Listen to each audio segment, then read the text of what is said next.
Here it is, almost 2 o'clock, and the phone still refuses to ring. But we don't stop to think about the calls we ourselves have forgotten to return while we've been so busy fuming. We can see ourselves writing an angry letter to the airline because a flight was delayed, but we don't write an angry letter to ourselves when we're late for something, even though that might not be a bad idea at all. Yes, we can see avoidance of responsibility all the time in both our personal and professional lives. And here's something else we can see just as often. We can see that most people aren't as successful as they wish they were. Do you see there's a connection between these two very common phenomena? I certainly do.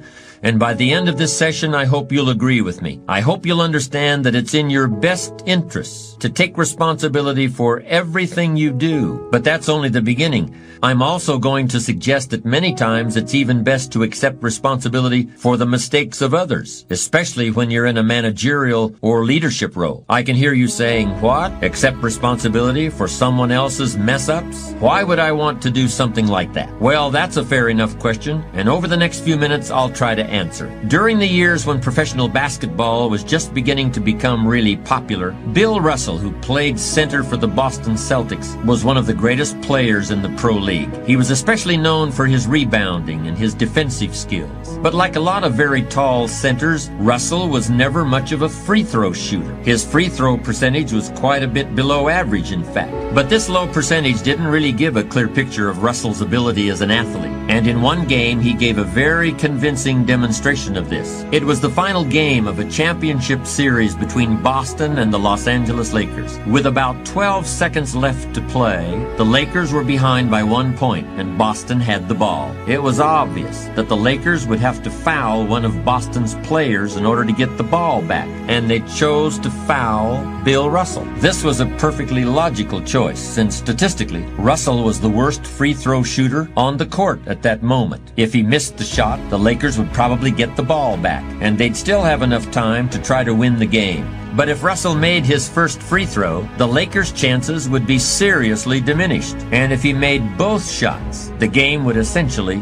be over. Bill Russell had a very peculiar style of shooting free throws. Today, no self-respecting basketball player anywhere in America would attempt it. Aside from the question of whether it's an effective way to shoot a basket, it just looked too ridiculous. Whenever he had to shoot a free throw, the 6'11" Russell would start off holding the ball in both hands about waist high. Then he'd squat down, and as he straightened up, he'd let go of the ball. It looked like he was trying to throw a bucket of dirt over a wall. But regardless of how he looked, as soon as Bill Russell was fouled, he knew the Celtics were going to win the game. He was absolutely certain of it. Because in a situation like this, statistics and percentages mean nothing. There was a much more important factor at work, something that no one has found a way to express in numbers and decimal points. Simply put, Bill Russell was a player who wanted to take responsibility for the success or failure of his team. He wanted the weight on his shoulders in a situation like this. No possibility for excuses, no possibility of blaming anyone else if the game was lost, no second guessing. Bill Russell wanted the ball in his own hands and nobody else's. And like magic, even if he'd missed every free throw he'd ever shot in his life before this, he knew he was going to make this one. And that is exactly what happened. That is what virtually always happens when a man or woman accepts responsibility eagerly and with confidence. I've always felt that accepting responsibility is one of the highest forms of human maturity. A willingness to be accountable, to put yourself on the line, is really the defining characteristic of adulthood. Anyone who has raised children knows how true this is. Just look at a baby during the first few years of life. Every gesture, every facial expression, every tentative word has one message for the baby's parents. The message is, I am totally dependent on you. I can't do anything for myself even if I try. I can't be held responsible for the consequences. After all, I'm just a baby. 10 or 12 years later, of course, as the boy or girl enters adolescence, this message to the parents will be very different. It will sound something like this. Why don't you just leave me alone? I want to be totally independent. I don't want to do anything but think about myself.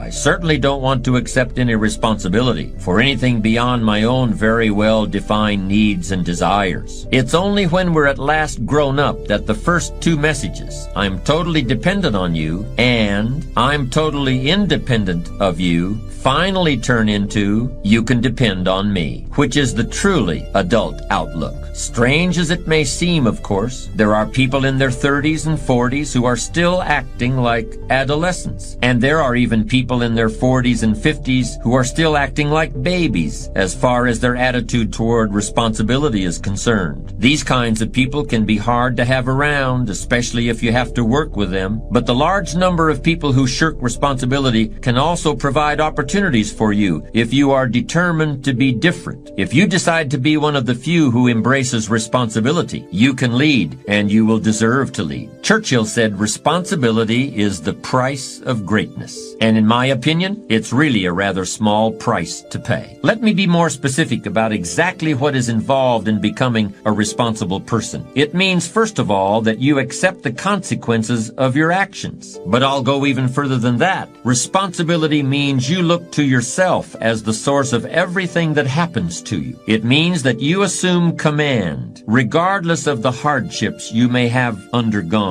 early in life, or the prejudice you may have encountered, or the dozens of people who may have failed to understand you. Do you detect a note of irony in my voice, or perhaps a note of sarcasm? Do I sound hard-hearted? Do I seem to be denying the existence of difficult childhoods, or of prejudice, or of people who are insensitive to the needs of others? Well, that is certainly not my intention, nor is it my belief. I'm saying that regardless of the presence of those negative influences in your life, the best thing you can do, the most empowering thing, the strongest thing, and ultimately the wisest thing, is to accept responsibility for your own destiny, plain and simple. The benefits of this approach to life have been proven in some pretty dramatic ways. People who have been afflicted by serious illness, for example, appear to have a better chance of recovery if they decide to take responsibility for what has happened to them, despite the fact that it would be easier and perhaps even more reasonable to simply see themselves as victims of fate. There's a man, let's call him John, who had been healthy and vigorous all his life, who had started and sold businesses in a number of different fields before finally deciding to enter law school in his late 40s. At that time, however, he began to suffer some severe health problems. All his life, his main focus had been on success and achievement, and he really hadn't paid much attention to what was happening to his body. For years, John subsisted largely on a diet of donuts and black coffee. And because he traveled a great deal, he also consumed large amounts of airplane food. Inexorably, he was gaining weight, 5 pounds one year, 10 pounds the next year, 15 pounds the year after that. Of course, John responded by opening a number of stores that featured clothing for overweight men. And he even used himself in his advertisements. In retrospect, this was probably a mistake. It gave him an incentive to gain even more weight. One year, John gained 20 pounds and actually bragged about that fact in his newspaper ads. Then he was diagnosed with severe diabetes. Although John's physicians assured him that the disease was brought about as much by heredity as by behavioral patterns, he was the kind of man who believed that he was the captain of his own ship, not a common sailor taking orders from someone higher up. He was a man of strong character. And now, in the face of this new challenge, John resolved to begin taking responsibility for his own well-being. As he explains it, all my adult life I've been preoccupied with supporting my family and getting ahead financially. It was a sense of responsibility that I felt, and to a large extent I've lived up to it. But I can see now that responsibility is beginning to express itself in a different way. Providing for my family is not just a matter of dollars and cents anymore. It's a matter of staying alive. It's my health, and it's the health of my family that's at stake as well. John continues, I'm not setting a good example for my kids. They've seen me gaining weight. They've They've seen me literally brag about it in my advertisements, and lately they've been gaining weight themselves. I think in some sense they believe this is what I want them to do, and maybe they're not completely wrong. In fact, I've been thinking of including my kids in some new advertisements, and depending upon how it goes over, I've had it in the back of my mind to open up some clothing stores for overweight youngsters. John's eyes begin to light up at the thought of expanding his business and cashing in on new opportunities. I've gotten myself locked into a certain kind of thinking, and now I've got to get myself out of it.